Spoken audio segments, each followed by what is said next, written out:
G'day everyone. Now that I've posted the review in video and stills on YouTube, where you can see the images and the stills that I took, I thought I'd talk to you about it, what I thought about the lens overall, and take you through some images that I shot.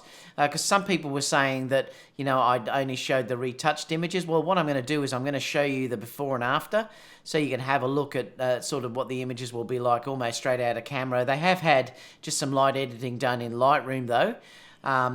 But then so I will show you those images, and then I'll show you the retouched ones that I've got as well. But first of all, let's talk about the lens itself. So I had to take it back, so I only had it for the day. I'm going to get it back again in 2 weeks' time for a longer review. But basically, if we talk about the build quality of this lens, it's the same build quality that you have if you're looking at the 28-75 that I've had now for over 12 months.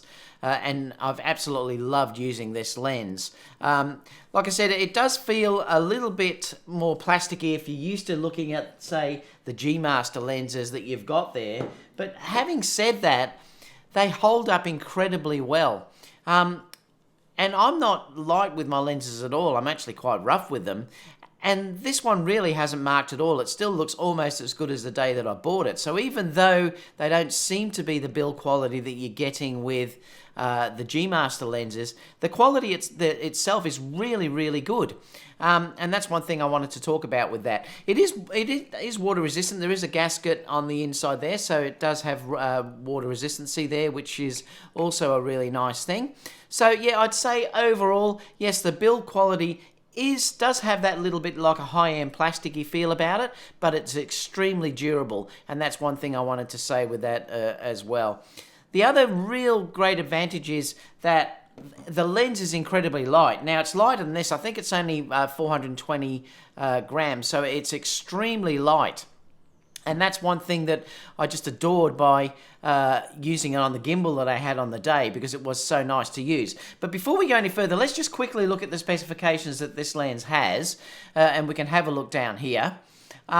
It does go from 17 to 28, and its minimum aperture obviously is f2.8. It's a Sony E-mount lens, full frame. And the other thing I wanted to mention here too is its close focusing was 7.48 inches is the closest you can get. So it's lovely if you want to use it very, very close to take detail type shots, sort of have that semi-macro feel about it. There's 13 elements and 11 groups, and it's a 9-blade aperture. The focus type is autofocus, obviously, and the filter side is 67mm as well, which is great because that matches the 28-75, and it also matches my 24 G Master as well. So it's fantastic having that same filter that I can use all through it. So that's the specifications of the lens itself. But there's a few things overall that I found on the day, and I'm going to take you through the images in a minute. But when we look at how this performed on a gimbal, it was absolutely outstanding, and I'm going to talk about that a little bit later, and I'll show you a little bit of footage and show you connected to a gimbal so we can have a look at that. So there's certainly some amazing features with this lens. The autofocus was silent. I couldn't hear it at all. And it worked just as good as the 28-75, which is really probably almost as good as any Sony native lens I've got. So the autofocus as well was very, very good. So let's have a look anyway at the images, and I'll show you what you're going to get. The first image that I'm going to show you, and you can see here that I have an off-camera flash. The flash itself was just off camera on a light stand, so it was sort of standing just off camera through here. Now it was a Profoto B10. And it was bare flash. It's just the way that I like to shoot. When I say bare flash, it just had a Magnum reflector on it. So the lighting is quite harsh, but it's just the way that I now like to go with the lighting on this. So, and it's basically just lit the whole of Rebecca up there that you can see. So that's how this is actually lit. So that's the original that you're looking at there. Now, some people have pointed out, yeah, they wanted the building retouched out, but for most of these, I did take it out in one shot, but most of these, I just wanted it to be environmental, and I like the depth that shows, but I just wanted to show it like that. So if you look at the retouched one, this is how it's been retouched. So that's the retouched version of it. that was the original version that came out of the camera. The next one we'll look at, again, the lighting is in the same position. I've just moved a little bit closer. That other one was shot here at 17mm, so it was 17mm, and it was one 1/2050th of a second at 2.8. So these were shot at 2.8 in the aperture. So that was 17mm. The next one that I showed you was 24. So I wanted to vary the apertures just to see what the image looked like. And again, that's the original. This one here is the retouched one. The next one that I'll show you is a standing up one. This one again is at 25mm. The flash is in the same position. I try to sort of balance the ambient and the flash all the time. I don't want it to be too flashy, and you'll see that when you're looking at the original images, because I know I can bring that out in the retouched images later on. So that's the original image. This one here is the retouched image. And I'm really happy with how this looks. I mean, I think they look beautiful. The images are nice and sharp. This one here, you can see, if you're looking at this, that I've had a off-camera flash just off the camera over here. Again, it's on a light stand because I was doing all of this on my own, using that Magnum reflector, and you can see how it's lighting up Rebecca over here. So this was just one that is straight at a camera with just Lightroom editing. And then there was one that I did here, which has a bit of retouching done. So that one is an edited version of this. Again, I moved across to the bridge, and I thought I'd grab a few images of Rebecca through here. So this is the original one. Again, I'm just trying to balance ambient light with a little bit of flash coming in from the front. I don't think I used flash in this case. It was just ambient light here. And then you can see in the retouched one there, I've just added a little bit more fill on Rebecca and things like that. The noise that you're sort of seeing in here is all just basically the processing that I'm giving it. So it's not from the lens, it's actually from the processing. So people have said, is the noise coming from the lens? And it's not, it's just the way that I like to produce the images. Again, this is another one that's straight out of camera, very, very heavily backlit. Again, I had to fire the flash at Rebecca from the front. And if you look at the retouched one, you can see that I've just brought Rebecca out a little bit more again. This one here was quite interesting because this image here, I had Rebecca sitting on this fountain, and it was 0.4 seconds, f14, because I wanted to make this water flow. And so I had to ask Rebecca to sit as still as possible, and hopefully the flash would make Rebecca still enough that I could use her sitting there. Now I had down here was just off camera, I was using the Moser Air, and I had the camera sitting on that. And then I held a flash just off the camera over here, pointing directly at Rebecca, and I had the camera on timer. So I just hit the timer, ran over, held the flash up, and then lit Rebecca up.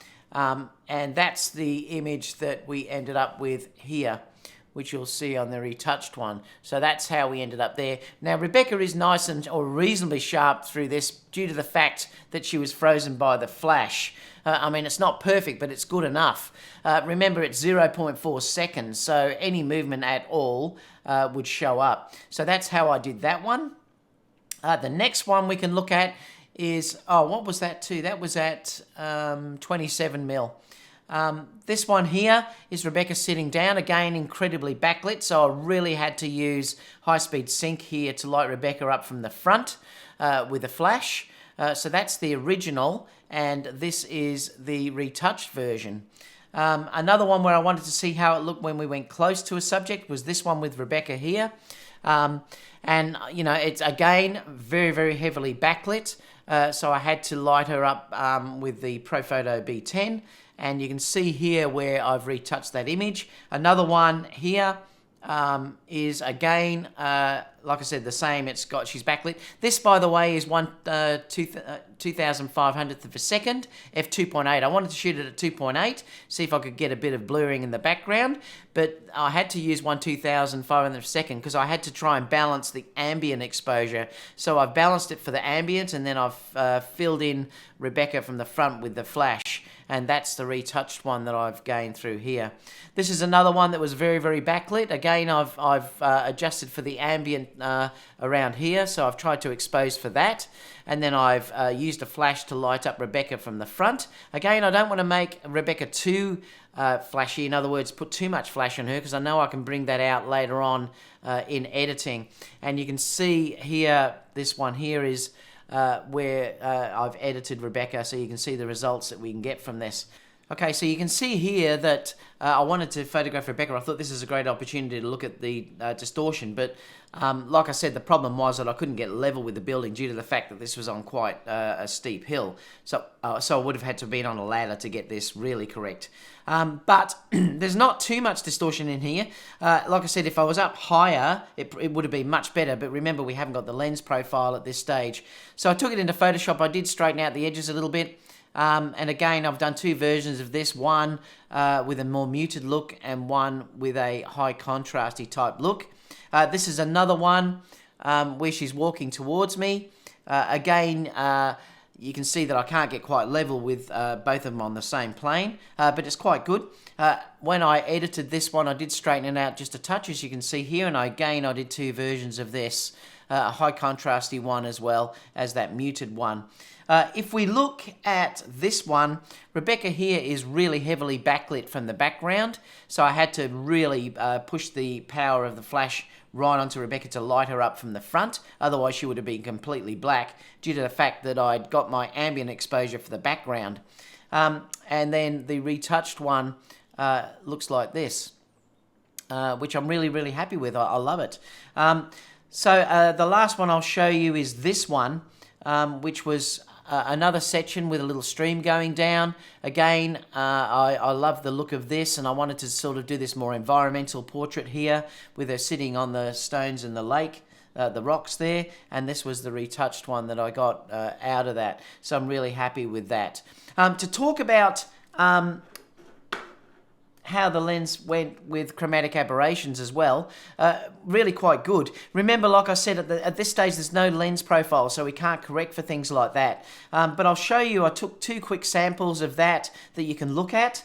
I did this image here, which was at 2.8. So we can have a look at what you think about the Chromatic Aberrations, and I think it tends to be very, very well controlled, considering that I haven't touched this at all, and that's at 2.8. So it looks like the Chromatic Aberrations are very, very good.